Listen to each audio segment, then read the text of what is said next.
24-year-old Russell Duncan is just home from the state's Central West, where he and brother Rick scored second and third place respectively in one of the major events on the national hang gliding circuit. Their performances in the Flatland Cross-Country Challenge in Parkes put them in the top handful of flyers on this season's ladder, and both easily beat the world champion, who finished 7th. The two have been major performers in hang gliding circles for a number of years, with Rick holding various Australian titles at different times. Indeed, Rick's place in Parkes puts him on top of the circuit ladder. The brothers are hoping for big performances in the national championships at Mount Buffalo next week, but Russell says the sport is getting more competitive. It's hard. It's always hard with any sport that gets very competitive. They're starting to get money, like prize money now in it, and as soon as you get money, it makes a bit of difference too, because you have to try harder. You put a lot of money into it, so eventually you should get something out of it.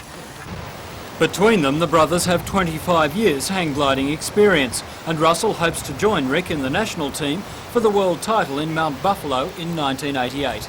Oh, we'll make it. Hope so anyway, We're just trying as hard as we can, that's all you can do. And, well, I want to make it anyway. I'd like to fly for Australia, that'd be great. I'd really enjoy that.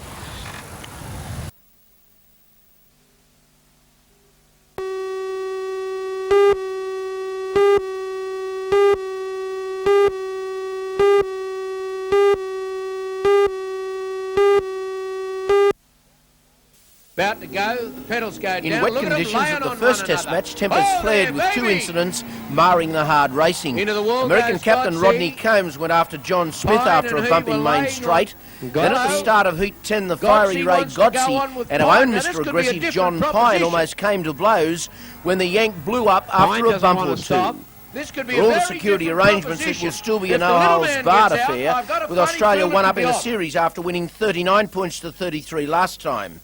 The Americans had a $1,000 fine on Godsey suspended as a guarantee against further incidents anywhere in Australia on tour. More of the heavy-handed behaviour will see the whole team bundled home and the tour cancelled. Australia hold the whip hands now and will administer it tomorrow night and should go 2 up in the series. Followed by Rodney Combs and John Pine, and the Aussies have got 4 points here.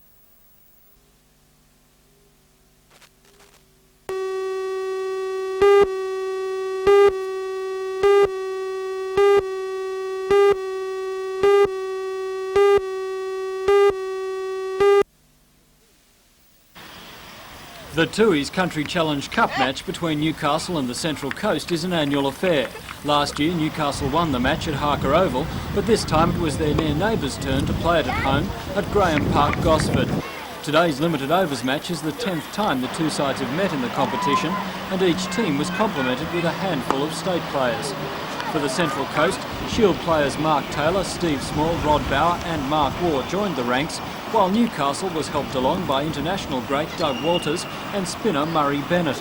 After winning the toss, the Central Coast could manage only a pedestrian 160 runs for 9 wickets off their 40 overs. The high point in that innings was a flashing half-century by Rod Bauer off just 54 balls. The pick of the Newcastle bowlers was Neil Budden, who took 2 for 5 runs. He was supported by Dave Palmer and Murray Bennett, who also took 2 wickets. Newcastle went to the crease a short time ago.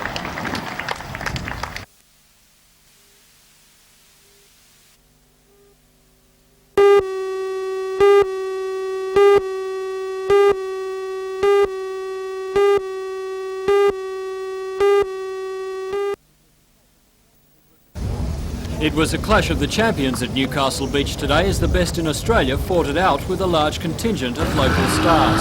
It's the 4th year the State Bank Surf Spectacular has been staged in Newcastle, but the first time the field has included so many Australian greats. The highlights of the day were the Open Ironman and the gruelling State Bank Pentathlon. The list of Australian champions in both events was long, with legendary 4 times Ironman champion Grant Kenny, joined by twice Coolangatta Gold winner Guy Leach, current Ironman champion Dwayne Thies, twice runner-up Craig Riddington and junior Ironman Darren Mercer.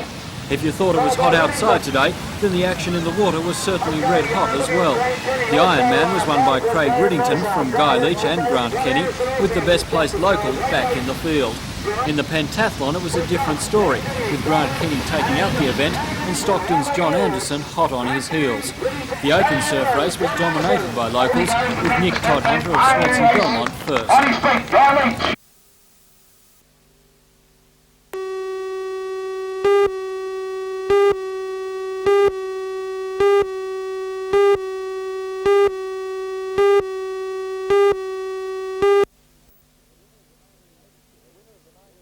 The winner of the 1986 NBN St George Sports Star of the Year Award is Greg Heyman.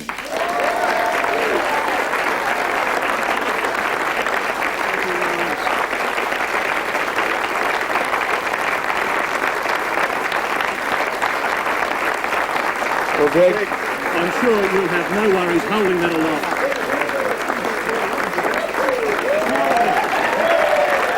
and have a look at the smile on that face. That's the same smile we saw at the Commonwealth Games when he put that weight above his head.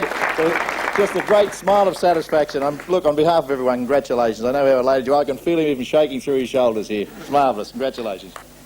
I'd like to thank Newcastle, Lake Macquarie, and everyone else that supported me in the last 3 years. I have a saying I use and teach to my young guys. Anything you want badly enough you can get. Sheer determination and enthusiasm can make you the champion, and I've done it. It was a big night for the gold medalist and a big night for our own champion, Reg Davis, the award-winning producer-director who has completed 25 years at NBN. Well, we have a very excited winner with us tonight. I can tell that being up close.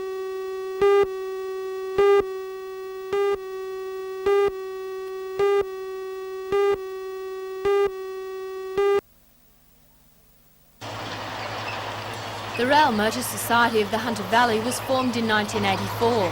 Their major task to date has been the restoration of the CPH-type rail motors, affectionately known as tin hares in their days of commuter service. Yesterday, the motors took on passengers at Maitland for a nostalgic journey through Dungog and Patterson. It was a chance for society members and their families to enjoy not only an historic trip back through time, but also a trip through some of the Hunter's most picturesque countryside.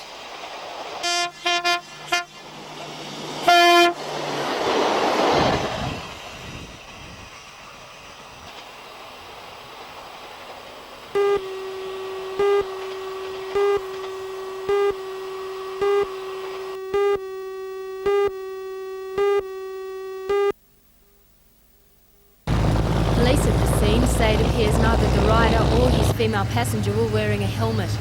They say that about 9:30 last night, the couple were travelling north on the Pacific Highway when it appears they attempted to overtake a vehicle about 6 kilometres south of the North Wharf turnoff.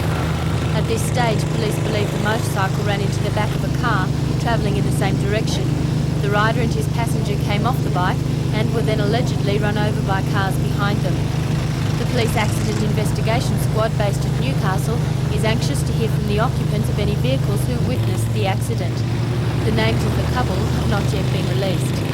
The biker was a member of the Life and Death Motorcycle Club, a number of whose members were among the first on the scene. Police allege one of these members assaulted a police officer and resisted arrest at the scene of the accident.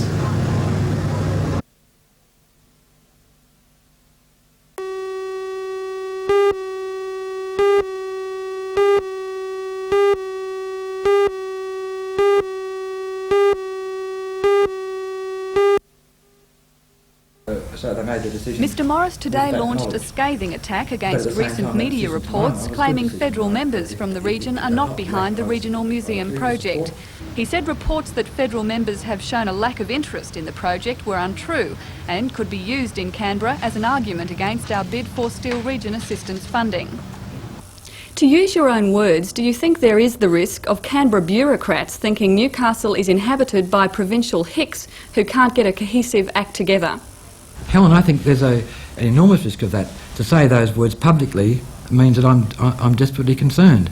And the concern comes from the fact that the story that we're putting in Canberra and the submissions we've made, the detailed discussions and letters and correspondence have put one story. The opinion in Sunday's Newcastle Herald tells it entirely differently. Now, in Canberra they're going to be saying, well, which one's true? What's going on here?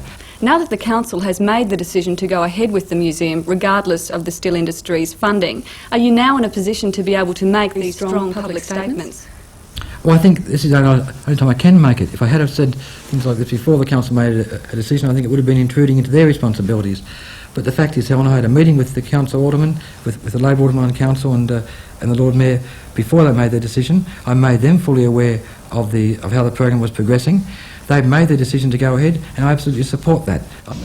To help ease the funding burden, Mr Morris suggests the Tuggerah Lakes military collection should be sold by the council and the money directed back into the regional museum project.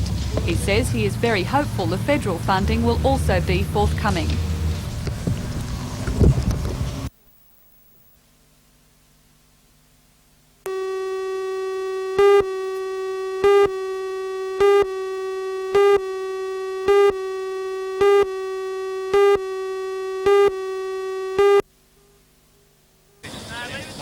Nearly 150 local youngsters between the ages of 9 and 14 have been brushing up their cricket skills at the clinics at the Newcastle College Oval. It's the third year the clinics have been held, but the first time that Coca-Cola has been a sponsor. Organiser Kerry Thompson says the clinics are open to anyone who is enthusiastic about improving their game and not just to youngsters who have already shown they're aspiring test players. The clinics have been designed to improve cricket skills through a series of drills covering all aspects of the game, including batting, bowling and fielding. As well as these exercises on the oval, the youngsters are also doing work in the nets. Coaches for the clinics included students from the college's physical education course, Newcastle's opening bat Robert Dan and District Cricket Association coach Ken Shine. This week's clinic winds up on Friday when the youngsters can show what they've learnt in mini test matches.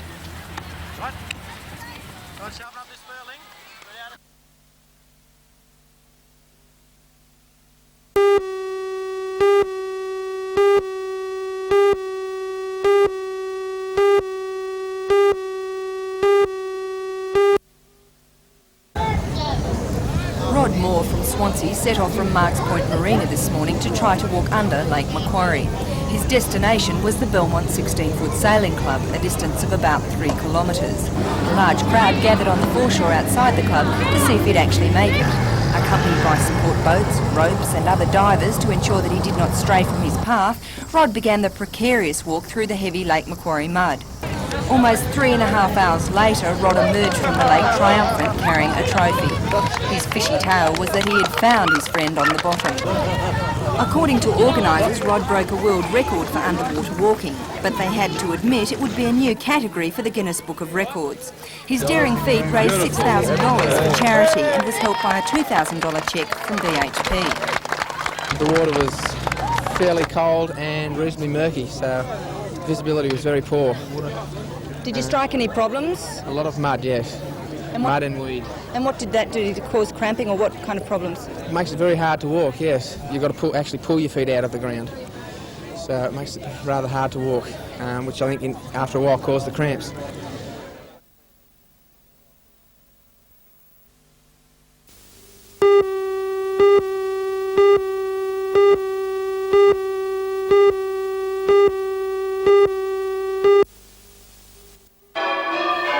What you're witnessing is the ancient art of campanology.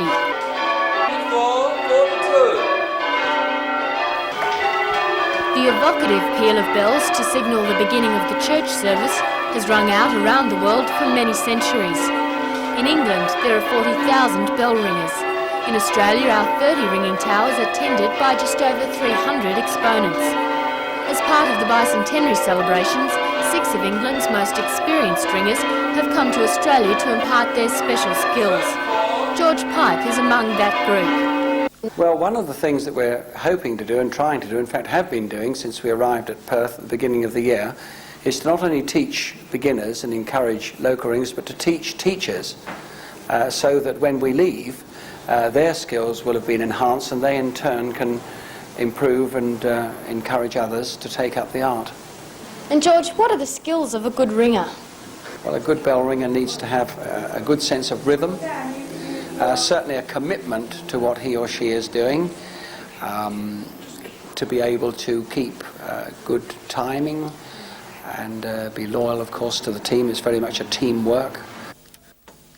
On Australia Day next year, all the ringing peals in Australia will begin a dawn chorus. It will begin in Randwick in Sydney and spread eastward across Australia to ring in our country's 200th birthday.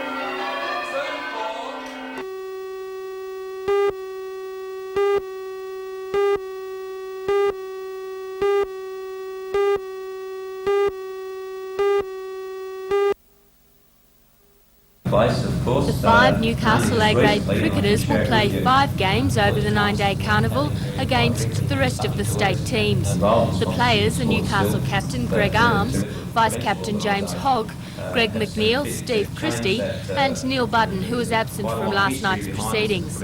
Last year, James Hogg was selected for the Australian Country 11 and was chosen as the New South Wales Country Cricketer of the Year after playing at the Prudential Carnival. Player Greg Arms says they're hoping for the same success this year. We're all hoping. It'll all depend on our performances over the next 9 or 10 days, but certainly James Hogg was in the Australian side last year, Neil Budden was in the team before, so we're hoping to continue that tradition and maybe get 1 or 2 more in. All 5 are members of the Newcastle representative side, which will play the ACT in the St George Cup here in Newcastle on the 15th of February.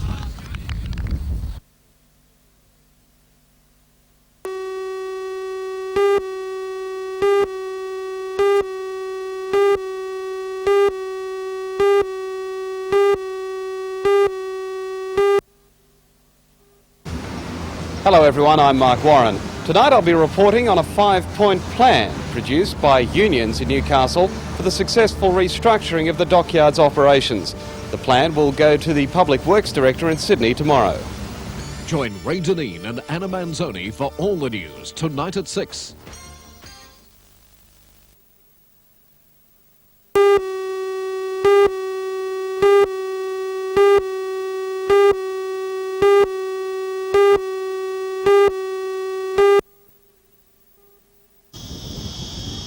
Overnight, a tidy township of tents mushroomed at the campsite several kilometres from Lostock Dam. The scouts from throughout the Hunter area have been organised into 3 sub-camps, named Achievement, Enterprise and Endeavour, no doubt to inspire the boys during the next 4 days. A scouting corroboree is a meeting of troops from throughout one area. It's a smaller meeting than a jamboree, which is a national event.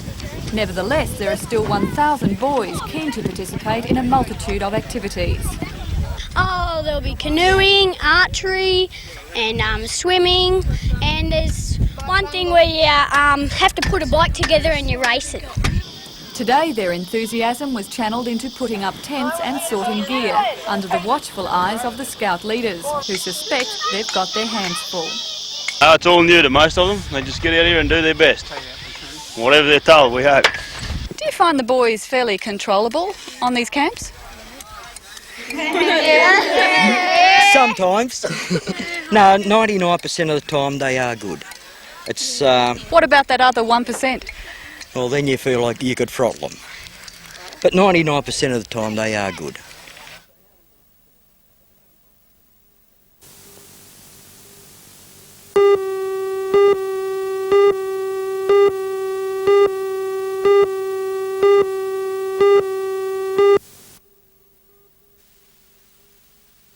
Distribution of the officially titled new bin will begin in early February.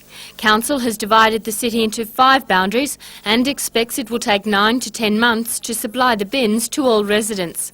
The Lord Mayor John McNaughton stresses the new bins are supplied free to all rated property holders and residential flats where a garbage service now exists. But the cost to council of introducing the service is substantial. About $2.5 million it will cost. How are you going to finance that? Well, we've already have the money set aside for the purpose, and it's been financed because in the long run it will save money for the city, and that's why it's been done. The first zone to receive the bins includes most of the outer suburbs of the city. It will take about 3 weeks to deliver to each zone. The first collection from the trucks specially designed for this service begins on the 2nd of March. Bins will be emptied once a week. Council anticipates some people will experience teething problems with the new system and has appointed an officer to attend to individual complaints.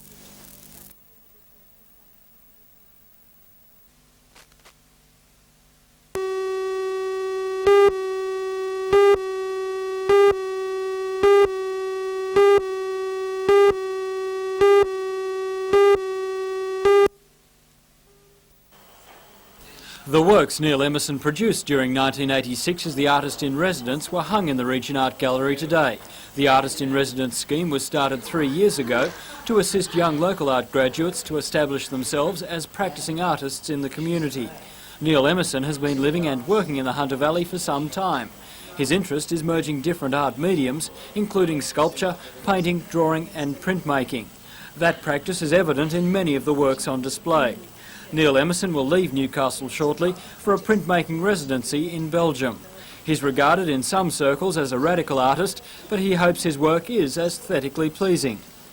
I would like people to just purely enjoy it, I think, just to visually enjoy it. The concept is sort of my side of the thing, whereas the purely visual quality of it is for people. The exhibition will be officially opened on Sunday and run through to February the 15th.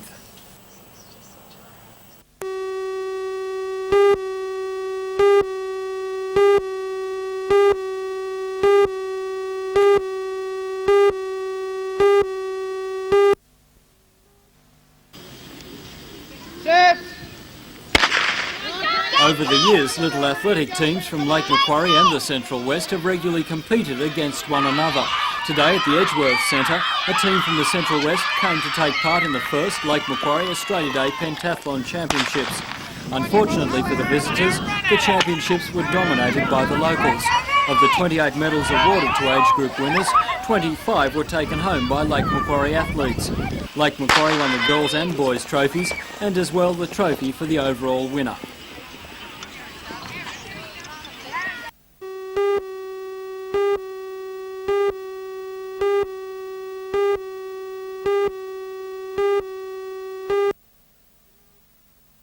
With 36 holes played, the scoreboard at Belmont this morning looks like this. 21-year-old Stephen Conran carded a par 72 yesterday to lead by 3 strokes. South Australian Shane Robinson is still in the running with 2 under par 142 for 2 rounds, while New South Welshman Ray Picker and David Ecob are close behind. At Belmont yesterday, it was an ideal day for the second 18 holes of the tournament. Stephen Conran from Orange has led both rounds, but the list of those pushing him for the championship has changed. South Australian Shane Robinson was with Conran after the first round, but dropped a further stroke behind him yesterday. The 2 new men in the top 4 yesterday, David Ecob and Ray Picker, are regarded as danger men, with Ecob the Australian amateur champion and Ray Picker a former winner here. With the tournament only half over, those 2 are definitely within striking distance, although they're 4 off the pace. The tournament resumes this morning for the final 36 holes.